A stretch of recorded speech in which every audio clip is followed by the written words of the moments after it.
istilahnya bukan dari keluarga yang Kristen, bukan dari keluarga bukan dari keluarga yang istilahnya ada keturunan Kristen, nggak ada. Saya dari keluarga Islam yang sangat taat. Terus bagaimana ceritanya kok Mas bisa sampai kenal Yesus itu, bagaimana ceritanya? Nah, begini Ibu Nelinda, mengapa saya mengenal Yesus?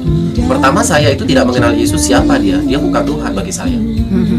Bagi saya Yesus itu bukan Tuhan dan hanya manusia biasa. Kenapa kok Yesus itu disembah? Nah, saya yang dari latar belakang dari orang tua Islam, dari Islam yang sangat taat, ibadahnya juga. Mengapa saat ini saya yang tadinya bukan pengikut Yesus, tidak percaya Yesus itu Tuhan, mengapa saya percaya kepada Yesus? Nah, bagi iman, keyakinan saya, Islam saya itu sangat bertentangan, sangat bertentangan. Nah, kenapa saya mengikuti Yesus? Dari kecil saya itu oleh orang tua saya sudah dididik Islam yang sangat taat, dengan aturan Islam yang sangat ketat. Apalagi untuk kepikiran keluar dari agama Islam sangat tidak mungkin, mustahil. Apalagi mempercayai Yesus. Nah, kenapa saya percaya kepada Yesus? Padahal saya sudah dididik oleh orang tua, dibawa ke masjid, saya diajak untuk azan di masjid, dilatih. Jadi muazin ya ceritanya dulu. Saya muazin. Oh. Nah, saya juga dididik oleh orang tua tiap sore, dipanggilkan ustadz untuk belajar ngaji. Itu dari kecil saya sudah dididik. Sampai saya remaja, dewasa. Tetapi saya mengenal Yesus kenapa? Bagi saya Yesus itu bukan Tuhan. Karena dari kecil saya, iman saya adalah Islam. Agama saya itu Islam. Tidak ada agama lain, hanya Islam. Itu iman saya. Nah, ini begini, kenapa saya mengikuti Yesus? Di tahun 2005, ketika saya kelas 3 SMA, saya itu pulang dari sekolah. Biasa kalau anak sekolah kan kita berangkat pagi, pulang jam 1 gitu. Nah, jam 1 sekolah saya dengan rumah saya tidak terlalu jauh, hanya lewat belakang rumah, melewati area perkuburan. Nah, di situ ada sebuah sekolah SMA negeri di sebuah kota Pamekasan itu. Nah, saya berangkat sekolah tiap hari rutin. Nah, di tahun 2005 itu saya kan harus menyelesaikan sekolah saya, yaitu untuk pelulusan. Nah, untuk pelulusan supaya saya nanti bisa lulus dari sekolah SMA, lulus atau tidaknya. Nah, di waktu kelas 3 SMA tahun 2005 itu saya pulang dari sekolah. Saya biasa anak sekolah, pulang jam 1 dari sekolah, nyampe rumah, saya ketemu orang tua saya, keluarga saya, semua saudara saya datang, saya assalamualaikum. Nah, orang tua saya sambil mengingatkan, nak, habis pulang sekolah kamu ganti baju, kamu ambil wudhu, sholat, makan, istirahat. Saya tanya, saya jawab kepada orang tua saya, baik ayah, kata saya akan bentar lagi saya sholat. Nah, saya ambil wudhu, sholat, terus makan siang. Nah, istirahat itu sekitar duhur, sekitar jam setengah dua lebih di tahun 2005 itu. Ketika saya istirahat siang, saya tidak ada kepikiran untuk mengingat Yesus, mengingat gereja atau orang-orang Kristen. Saya nggak ada kepikiran itu. Yang saya pikirkan apa? Saya istirahat, nanti sore saya harus ada tambahan pelajaran, yaitu bimbel untuk ujian saya, bahan ujian. Nah, saya harus bangun jam 3:30 kembali lagi ke sekolah. Nah, pas saya itu istirahat siang, habis sholat zuhur itu saya tidur di kamar saya biasa, saya tidur. Nah, di dalam tidur saya itu saya seperti dibawa ke alam roh. Saya melihat diri saya itu berbaju putih, saudara. Berbaju putih. Saya juga nggak percaya bahwa diri saya ini kayak gimana ya? Apa saya udah mati atau tidak? Karena saya melihat diri saya tidak memakai alas kaki. Saya hanya memakai baju putih. Di situ saya ada di sebuah lapangan yang sangat luas sekali. Di situ saya berdiri di sebuah lapangan seperti lapangan sepak bola yang sangat luas, itu lebih luas lagi. Saya berdiri di tengah-tengah lapangan yang sangat tak bertepi itu. Saya melihat ke atas. Betapa kecilnya saya ada di tengah-tengah lapangan itu. Dan saya ketika itu seperti ada di dunia alam roh, dunia lain. Dan ketika itu saya melihat ke atas seperti ada bintang. Saya melihat dalam mimpi saya itu, penglihatan saya seperti ada bintang, cahaya kecil. Saya melihat itu, apa ya?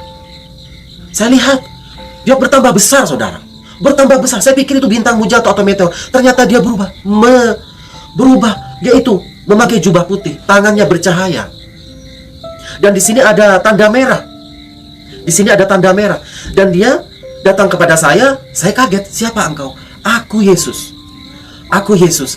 Siapa engkau? Aku Yesus. Dia menjawab, aku Yesus. Dan seketika itu saudara, saya waktu itu melihat dia ke langit itu. Siapa ini orang ini? Dia berjubah putih.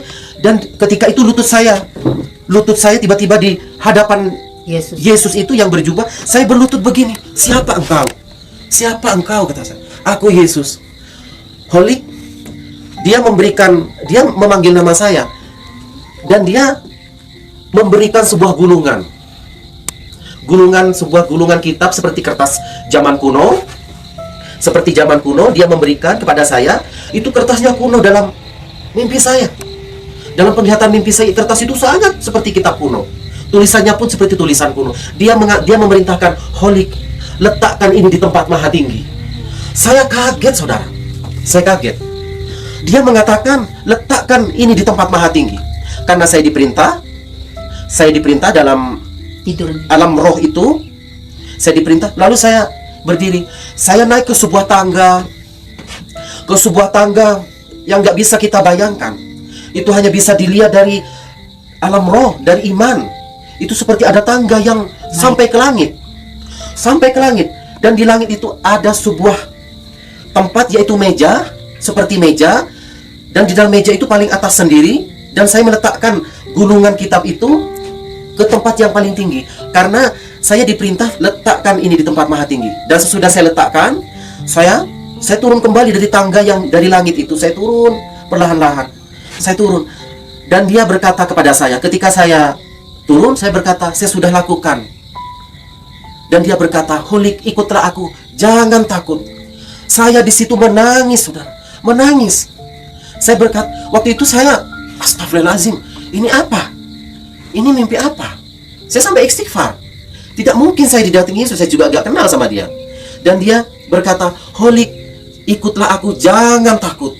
Dari situ dia terangkat ke langit. Dan jubahnya putih berkilau. Dan dia berlilitkan emas. Dia agung, sangat agung. Dan dia mulai ke atas. Terus dia berpesan, jangan takut, jangan takut. Dan dari situ saya bangun. Dari tidur saya bangun. Ini apa ya? Langsung saya berkata, Tuhan, ya Tuhan, saya mau ikut Engkau. Dari situ saya mengatakan, Tuhan. Dari situ dari mulut saya terucap Tuhan. Yang saya hanya katakan, iya Tuhan, saya mau ikut Engkau. Holik, ikutlah aku, jangan takut. Nah dari situ saudara. Nah dari situ saya tidak berani menceritakan hal mimpi ini kepada siapapun. Karena kalau saya ceritakan mimpi ini, tidak mungkin orang percaya. Tidak mungkin. Mustahil orang percaya. Apalagi saya orang Islam yang dididik dari keluarga yang taat. Mengapa? Saya didatangi oleh Yesus. Bagi saya itu suatu hal yang mustahil. Dan bagi orang tua saya, bagi orang lain mustahil. Yesus datang dalam diri saya. Dan saya tidak berani menceritakan saudara. Saya tutup rapat itu mimpi itu. Di tahun 2005 saya tidak berani bercerita. Tahun 2006 berganti, tahun 2006, 2007 saya tidak bercerita. Di tahun 2008 saya mengatakan sejujurnya kepada orang tua saya dan kepada saudara saya. Waktu itu saudara saya lagi ada di dapur. Saya lupa itu, waktu itu posisinya dia lagi di dapur karena posisi itu saya lagi di rumah. Saya ingin mengatakan seakan-akan di sini ada hati yang guncang dalam diri saya. Karena saya masih, iman Islam saya masih kuat. Saya harus mengatakan, tetapi dalam diri saya harus mengatakan seperti ada roh, yaitu iman yang harus dikatakan seperti begini. Holik, iman tidak boleh engkau simpan, harus engkau katakan dan nyatakan. Dari situ saya menangis saudara. Dari situ itu peperangan bagi saya. Tidak mungkin saya mengatakan itu kepada saudara saya, keluarga saya, semua keluarga besar saya tidak berani. Tetapi saya katakan itu. Hari itu Holik memutuskan untuk menyampaikan. Hari itu saya menyampaikan, memberanikan kepada saudara saya. Terus Holik waktu itu apakah hanya sekali Holik mengalami didatangi Tuhan Yesus?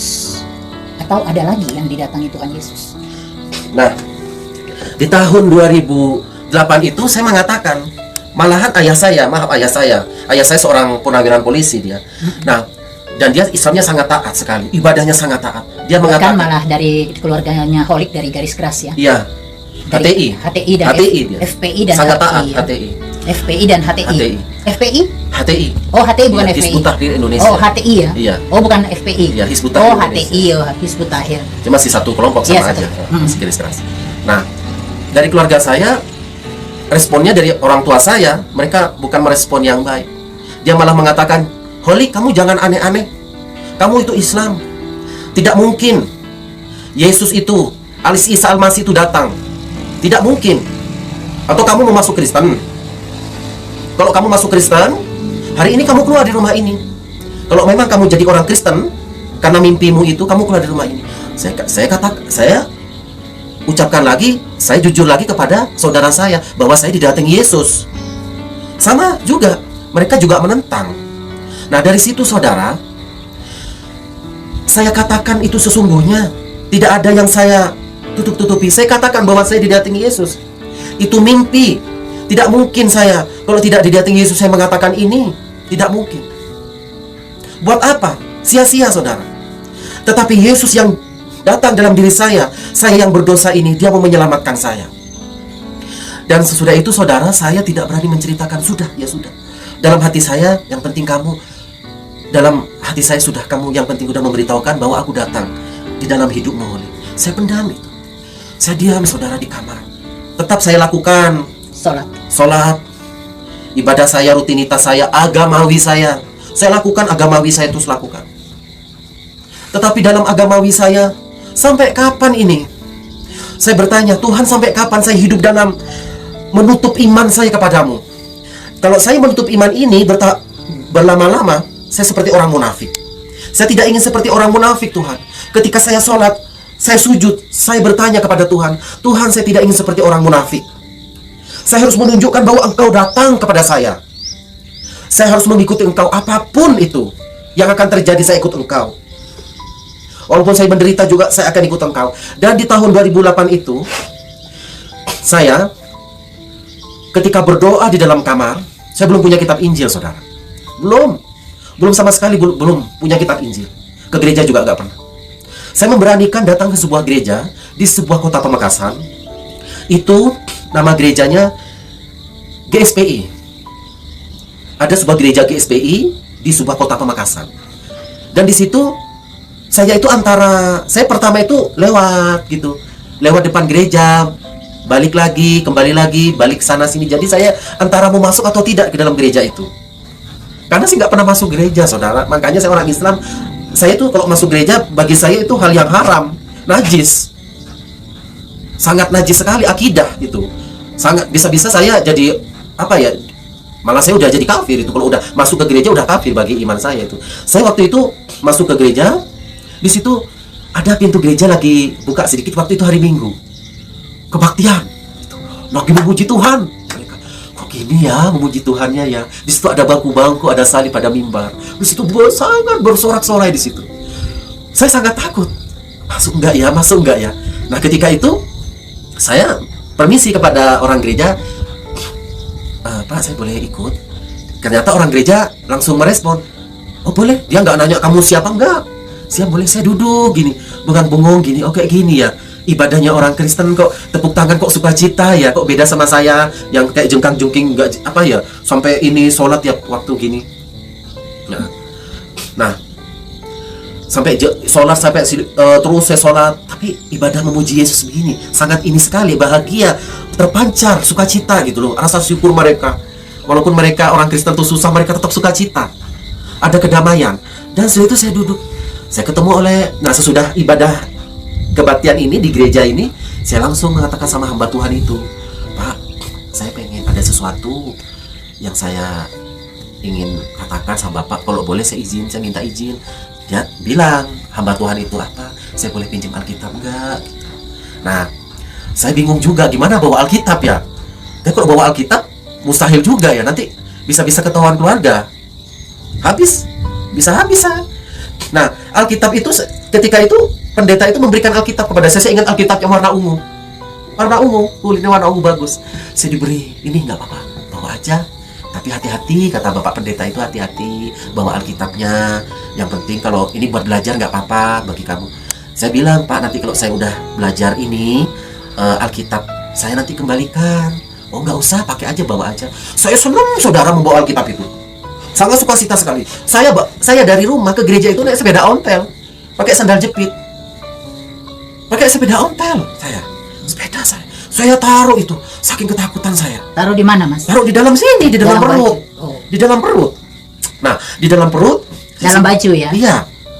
Di dalam baju saya simpan, saya naik sepeda sampai perut saya dikempeskan. Untungnya saya waktu itu masih kurus, jadi masih nyimpen. Saya bawa, saya masuk ke rumah. Ada keluarga saya datang, saya diam aja, biasa aja, nggak menunjukkan rasa curiga. Saya diam. Saya senang bawa Alkitab itu, tapi deg-degan juga. Saya diam. Saya masuk ke kamar. Saudara, saya bernafas lega masuk kamar itu. Terus saya bersyukur, terima kasih Tuhan, terima kasih Tuhan. Akhirnya saya bisa memegang firman Tuhan ini. Karena saya membawa Alkitab itu. Nah, membawa Alkitab itu, saudara, saya masuk ke dalam kamar. Saya langsung mengambil Al-Quran dan Injil. Saya bawa Al-Quran itu di kamar itu, saya buka. Saya berdoa. Sebelum saya itu mempelajari Alkitab, Injil, saya berdoa dulu. Ya Allah, tunjukkan saya jikalau agama yang benar Islam. Tunjukkan ya Allah dalam diri saya. Tunjukkan. Saya berdoa, saudara, saya berdoa. Karena di dalam diri saya itu ada pergulatan untuk mencari kebenaran itu. Kebenaran yang sejati, kebenaran yang menghidupkan. Saya pelajari. Dan saya berdoa, ya Allah, tunjukkan kalau memang agama saya yang saya imani ini benar, saya akan membela agama saya. Saya akan membela agama saya. Saya tidak peduli agama lain pun. Saya akan membela agama saya. Apapun itu. Itu dalam diri saya. Sampai kapanpun saya akan membela agama saya. Ya Allah, tunjukkan. Dan sesudah itu saya habis berdoa, saya membuka Al-Quran. Surat Al-Fatihah itu saya buka dari ayat pertama, surat Al-Fatihah, surat ayat-ayat sholat. Di situ dikatakan artinya Ihdinas Shiratal Mustaqim. Di situ surat Al-Fatihah itu surat ayat-ayat sholat. Di situ ada arti yang mengatakan di Al-Quran, di surat Al-Fatihah itu, bahwa ya Allah, dalam setiap kita sholat membaca Al-Fatihah, kita berdoa, ya Allah, ya Tuhan, ya Rob, tunjukkan kami jalan yang lurus, jalan yang benar, bukan jalan yang kau murka atau yang kau sesatkan. Tetapi apa, saudara? Di situ membuat saya, iman saya semakin kuat bahwa agama saya inilah yang benar. Di situ setiap sholat kita meminta, memohon supaya kita diberi jalan yang lurus, jalan yang benar. Nah, di situ saya buka kembali. Saya kok penasaran, buka Injil. Saya buka lagi Injil. Bolak-balik saya buka Al-Quran. Bolak-balik saya buka Injil.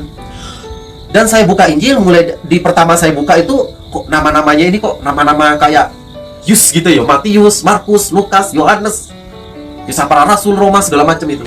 Nah, banyak surat saya nggak ngerti. Yang penting saya belajar. Saya buka. Wah, tebal seperti ini ya. Ternyata Alkitab lengkap. Pasti kalau udah tebal seperti ini, pasti semua tertulis semua di Alkitab. Pasti akan tertulis lengkap. Tebal Alkitab itu. Ada mulai perjanjian lama dan perjanjian baru loh.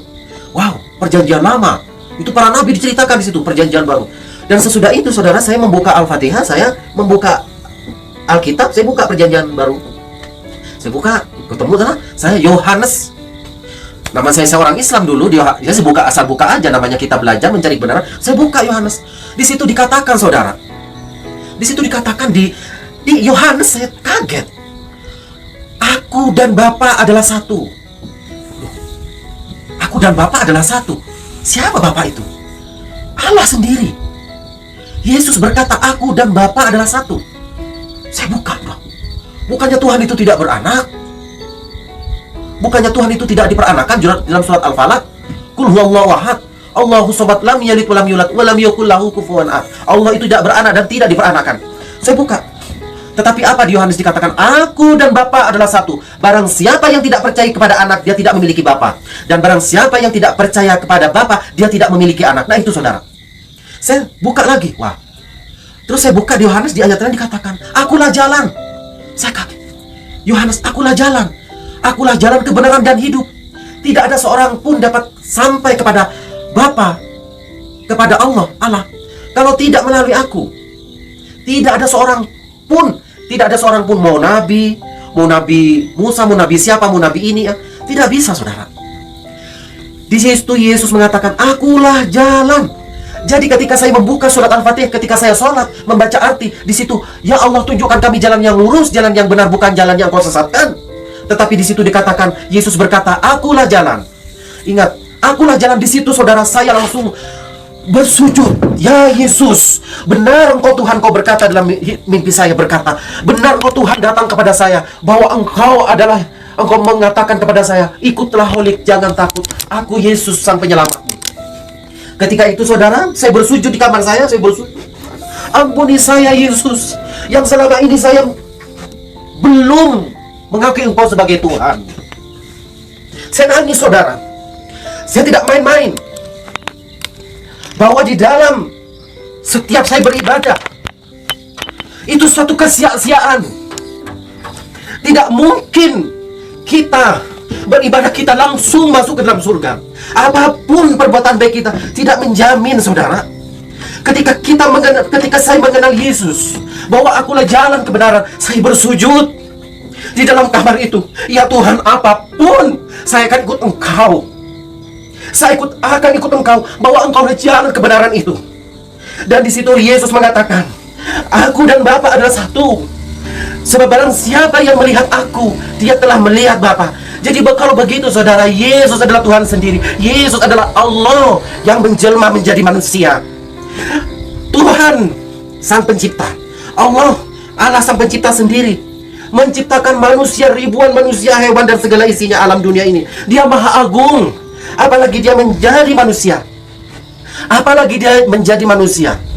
Ketika Allah menampakkan diri kepada Musa dalam bentuk api, orang Israel pun percaya, yaitu orang Yahudi. Orang Islam percaya kepada Allah, kepada Tuhan, yaitu Allah yang adalah zat. Mereka percaya kalau di batu itu adalah suatu batu yang sangat dimuliakan. Manusia percaya kepada batu yang ada di Ka'bah. Semua umat Islam saudara kita percaya Hajar Aswad. Maaf saudara, ini tidak saya menyudutkan agama Yahudi atau Islam. Jadi mari kita belajar. Yahudi percaya Allah menunjukkan dalam bentuk api di semak-semak belukar kepada umatnya Musa. Dan umat Islam percaya bahwa Allah, yaitu Ka'bah, adalah tempat suci yang disucikan oleh Allah, yang dimuliakan. Dalam batu Hajar Aswad itu percaya, dan umat Islam menyanjungnya. Tetapi kenapa Allah sendiri yang turun menjadi manusia, menjelma? Mengapa kita tidak percaya? Padahal kata Allah, tiada mustahil bagiku. Jadilah. Tiada mustahil bagi Allah. Apalagi Tuhan turun menjadi manusia. Kun fayakun ya mas. Semua terjadi. Tuhan itu berkuasa, maha agung. Makanya di Al-Quran dikatakan kami. Di Al-Quran itu saya setiap habis sholat saya mengaji, saudara. Mengaji. Di situ Allah berfirman. Di dalam Al-Quran Allah berfirman, lalu roh kami dikatakan, lalu kami mengutus roh kami. Lalu roh kami menjelma menjadi manusia yang sempurna. Ingat saudara, bagi saudara harus buka itu. Siapa itu? Itu bukan menjadi Jibril. Tidak mungkin roh kami menjadi Jibril, atau menjadi binatang, atau menjadi batu, roh Allah. Di situ Allah berfirman, lalu kami mengutus roh kami. Nah, kami itu dikatakan kami kan Tuhan. Tidak mungkin Jibril, tidak mungkin atau penghuni surga. Itu Tuhan sendiri berkata, lalu kami mengutus roh kami, dan roh kami itu menjadi manusia yang sempurna. Nah, itu siapa? Allah sendiri. Allah sendiri yang berkuasa. Mengutus rohnya adalah roh sendiri Allah. Apa yang dalam diri Allah, itu tetap Allah. Apa yang dalam diri Tuhan, itu adalah Tuhan. Sebab Tuhan berkuasa, saudara. Makanya kita harus benar-benar sungguh-sungguh percaya Yesus yang adalah jalan kebenaran. Kita harus memang yang sudah diselamatkan oleh Yesus, kita harus sungguh-sungguh. Bukan hanya percaya, tetapi mengikuti jejaknya. Sebab Yesus berkata, langit dan bumi akan lenyap, tetapi perkataanku, firmanku tidak akan lenyap. Yesus firman. Yesus adalah firman. Yesus adalah kalimat. Yesus adalah kalimatullah, kalimat Allah yang menjadi manusia, nuzul dari turun dari langit menjadi manusia. Tetapi manusia tidak mempercayainya, tetapi menikamnya dan memusuhinya. Manusia memusuhi. Nah ini, mengikut Yesus memang kita akan dimusuhi. Sebab Yesus berkata, barang siapa yang mengikut aku, kamu akan dibenci oleh dunia. Tetapi yang dibenci aku, kata Yesus, baru kamu. Sebab aku bukan berasal dari bumi, tetapi aku berasal dari surga, dari atas. Dan barang siapa yang mengikut aku, kamu akan dibenci oleh dunia. Tetapi Yesus berkata, jangan takut. Jangan takut. Sebab di dalam dirimu ada roh kebenaran. Di dalam diri kita ada Yesus yang menyertai hidup kita. Dia yang adalah Tuhan, Dia yang adalah penyelamat, Dia yang adalah Imam Mahdi, Dia yang adalah hakim yang akan turun mengadili manusia yang hidup dan yang mati. Bagi saya, saudara, yang dulu saya belum mengenal Yesus, Tuhan, terima kasih Yesus. Akhirnya aku dapat mengucapkan Engkau adalah Tuhan kami, Engkau adalah Allah kami yang menjadi manusia. Allah kami yang menjadi manusia. Jangan main-main, saudara. Allah yang menjadi manusia. Memang ketika kita mengikut Yesus, kita akan dibenci. Sebab Yesus berkata, barang siapa yang mengikut aku, maka musuhmu adalah keluargamu. Keluargamu, benar. Mengikut Yesus akan dimusuhi. Bukan hanya keluarga, teman, saudara, atau lingkungan masyarakat kita akan dibenci. Jadi kalau begitu, saudara, perkataan Yesus itu hidup. Saya alami itu. Saudara. Mengikut Yesus menderita. Karena apa? Yesus sendiri sudah menderita. Oke, terus setelah Mas Holid menemukan kebenaran itu, ternyata di perbedaannya Al-Quran dengan Alkitab. Di Al-Quran kita membaca, kita masih mencari, kita memohon supaya Allah menunjukkan kami jalan yang lurus itu. Ternyata Mas Holid menemukan di Injil Yohanes, Tuhan berfirman, akulah jalan kebenaran dan hidup. Tidak ada seorang pun bisa datang kepada Bapa tanpa melalui aku. Nah, sudah sampai di situ dan Mas Holid timbul iman percayanya. Dan bagaimana kelanjutan ceritanya? Setelah Mas Holid membaca Alkitab dan menemukan kebenaran ini, bagaimana reaksi keluarga? Nah, reaksi keluarga saya sangat tidak bisa diterima. Mereka tidak bisa diterima iman saya. Tidak bisa diterima pasti. Mustahil. Apa yang terjadi ini, Mas? Setelah apakah ketangkap basah membaca Alkitab, mempelajari Alkitab, atau bagaimana nih sampai keluarga terus bertindak? Nah, di situ sesudah saya mempelajari Alkitab dan Al-Quran, saya menemukan jawabannya di dalam Alkitab bahwa akulah jalan, akulah Tuhan, akulah Tuhan sendiri. Yesus berkata, tepat katamu, memang akulah guru dan Tuhan. Aku dan Dia adalah satu.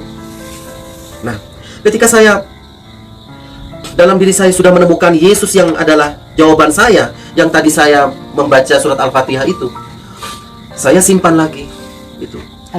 Alkitab saya simpan kembali. Saya taruh. Saya tidak berani dulu untuk mengatakan, karena tetapi dalam iman saya sudah percaya. Bukan sekedar percaya, tetapi saya mengikut Yesus yang sudah datang dalam hidup saya, menyelamatkan saya. Nah, sudah itu saya Alkitab simpan. Nah, berapa hari kemudian itu berhari-hari, berminggu-minggu tidak apa-apa ya? Tidak apa-apa. Sampai tiba satu waktu ketika saya habis sholat maghrib. Saya ingat sholat maghrib waktu itu, saya mungkin nggak tahu ya, habis sholat maghrib saya belajar saya mengaji seperti biasa, tetap saya membaca Al-Quran. Tetapi saudara saya itu mungkin ada rencana sesuatu mungkin ingin mengetahui saya itu, dari saya tidak bisa.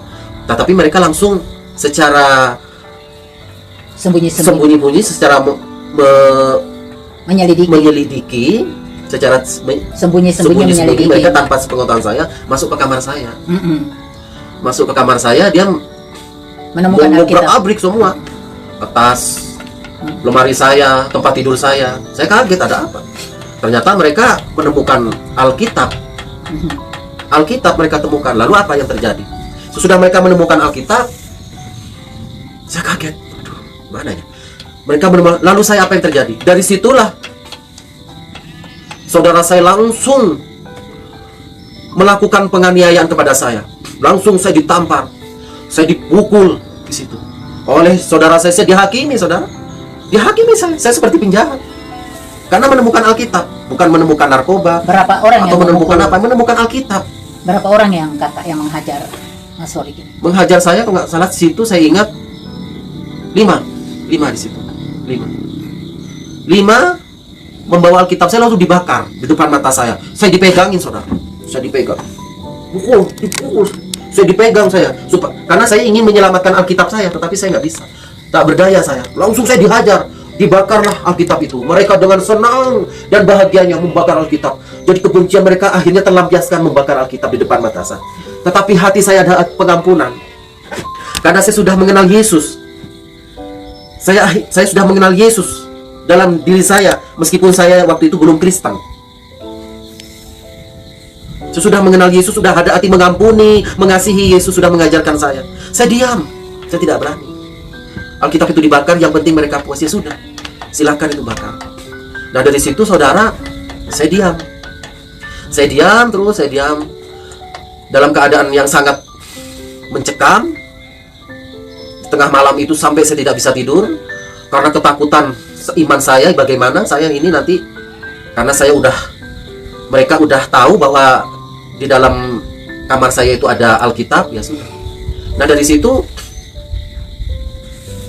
saudara, saya oleh bapak saya langsung dibilang, kamu masih mau mengikuti Yesus? Saudara saya bilang, kamu gila mengikuti Yesus itu. Saya katakan tidak. Saya akan mengikuti dia. Saya akan ikuti Yesus apapun yang terjadi. Kamu mau jadi kafir? Kalau kamu kafir, murtad, kamu keluar di rumah ini. Saya langsung ingat, saudara. Ingat perkataan Yesus. Barang siapa yang mengikut aku, maka kamu akan dibenci oleh orang, oleh keluargamu sendiri, akan menganiayamu, dan akan menyerahkan kamu untuk dibunuh, untuk mengikut Yesus. Karena kita mengikut Yesus, itu perkataan Yesus. Saya ingat. Tetapi apa yang diajarkan Yesus dalam hati saya, jangan membalas. Itu saya harus memutuskan untuk ke Bandung.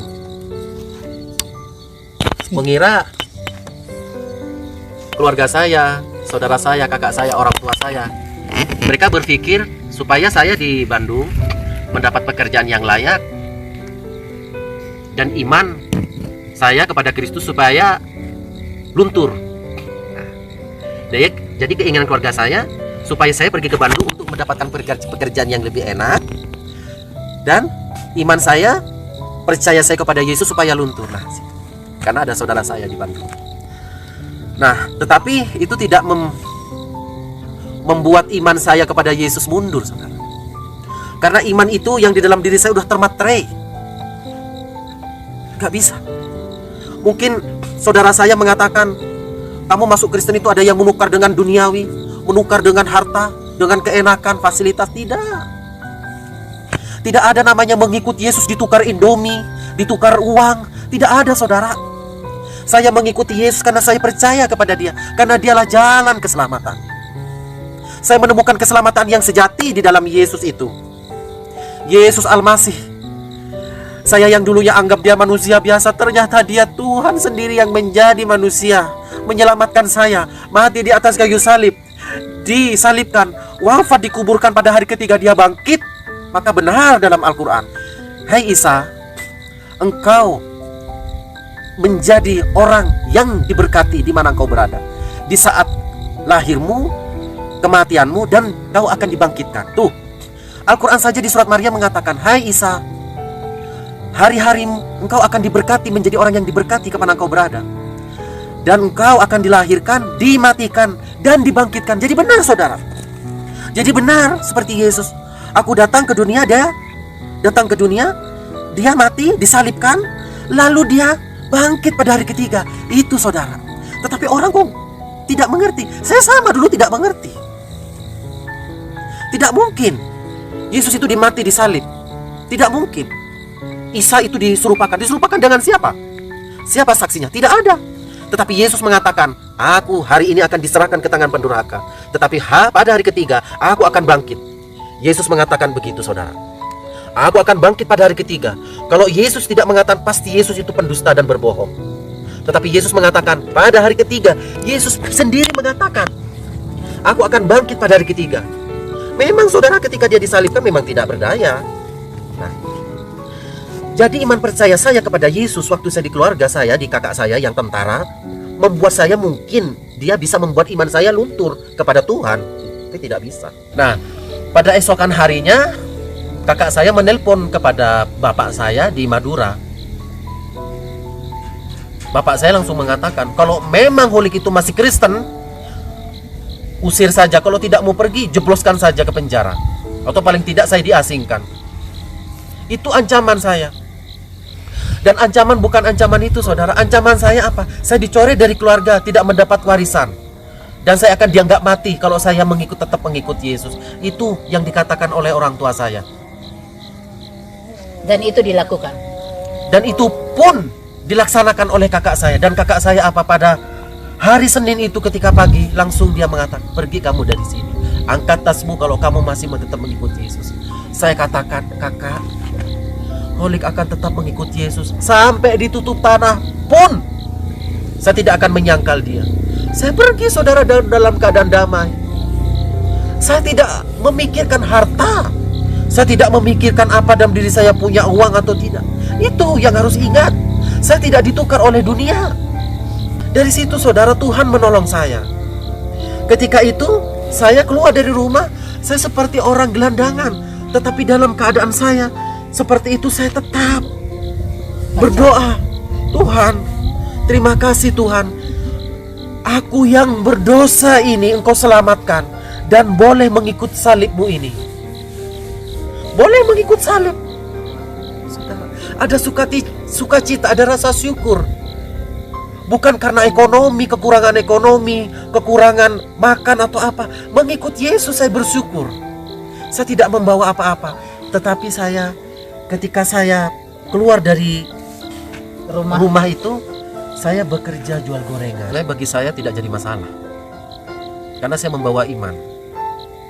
Mau saya hidup di kolong jembatan, bagi saya tidak menjadi masalah. Saya akan menunjukkan bahwa mengikut Yesus itu bukan ditukar oleh duniawi, tetapi karena iman percaya kita, supaya kita diselamatkan. Gaya hidup miskin pun saya tidak masalah, saudara. Nah, kenapa saya hidup di Bandung itu? Saya keluar langsung hidup di sebuah rumah kontrakan itu di pinggir sungai. Karena apa? Waktu itu bertemu dengan seorang anak Tuhan di Bandung. Dia asli Jawa, tapi dia berdomisili di Bandung, bekerja di Bandung, merantau ke Bandung juga. Dia itu sangat baik sama saya. Dari pertama saya kenal, dia sangat baik, ramah kepada saya. Waktu itu dia menolong saya itu karena sebagai teman biasa gitu, teman. Karena dia orang Kristen, saya juga mungkin saya orang Kristen juga, dia tolong saya. Nah, saya bertemu dengan dia tidak tahu kalau saya itu ternyata mengikuti Yesus menderita dari keluarga saya, menderita mengikuti Yesus.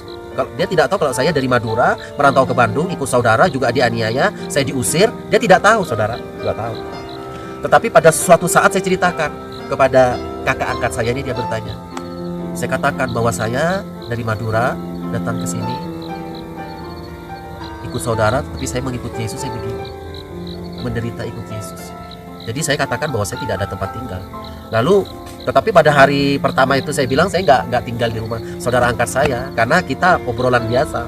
Dia tidak langsung menawarkan, ayo nanti ikut saya, enggak. Saya masih luntang-lantung, masih gak ada tempat. Nah, dari situ, saudara, pada hari kemudian saya bertemu lagi dengan saudara ini, saudara yang angkat saya ini, teman saya ini, yang baik ini. Ketemu lagi, lalu dia ngobrol gitu, lalu dia menawarkan, bagaimana kalau tinggal di rumah saya? Saya waktu itu memikirkan, saya katakan tidak, jangan, nanti saya ngerepotkan. Tidak apa-apa, kamu tinggal di sini. Waktu itu saya tinggal seorang diri bersama dia yang memberikan tempat kepada saya. Nah, dia memberikan saya tempat, bujangan ya? Memberikan bujangan. Oke, terus bagaimana setelah itu kan Tante dengar bahwa Mas Holik mempertemukan dia dengan seorang wanita yang sama-sama anak Tuhan dari gereja yang lain. Mas Holik lah yang jadi memperkenalkan mereka berdua, terus mereka menikah ya. mereka menikah dan istrinya tentunya tinggal dengan suaminya dong. Nah, itu Mas Holik juga ada di situ. Ada kejadian yang tidak enak pada saat si kakak ini berangkat kerja. Ada kejadian yang tragis sekali. Bagaimana ceritanya? Nah, jadi ketika saya udah di rumah saudara angkat saya ini, yang juga teman saya ini, yang sudah menjadi saudara angkat saya tinggal di rumah itu. Waktu itu dia masih bujana. Dan saya memperkenalkan dia kepada seorang wanita yang sangat sederhana. Nah, wanita itu memang teman saya, teman gereja. Nah, saya perkenalkan, siapa tahu mungkin nanti berjodoh. Nah, dan mereka berjodoh akhirnya. Dan mereka berjodoh, saling mencintai. Dan mereka menikah intinya. Menikah akhirnya. Nah, enggak, terus mereka kan sudah tinggal menikah dan tinggal bersama nih. Terus kemudian Mas Holik bisa ketendang dari situ itu bagaimana ceritanya? Nah, ketika saya udah di rumah itu, sesuatu hal yang terjadi tidak diinginkan terjadi. Ketika saya di rumah situ, saudara yang teman saya ini yang saya perkenalkan dengan saudara angkat saya ini melakukan, dia terprovokasi oleh orang-orang masyarakat sekitar. Tetangga. Karena apa permasalahan? Dan akhirnya mereka itu datang rame-rame geruduk dengan ini si kakak ipar tadi. Jadi dia kan panggil kakak ipar ya. Kakak iparnya ini datang, kemudian mereka mengusir Holik keluar dari rumah itu, dan akhirnya Holik ini akhirnya dia keluar dengan membawa kopernya dia keluar, dan si kakak ini tadi nggak tahu kalau si Holik sudah terusir gitu, dan akhirnya Holik tinggal di bantaran sungai. Demikian saudara.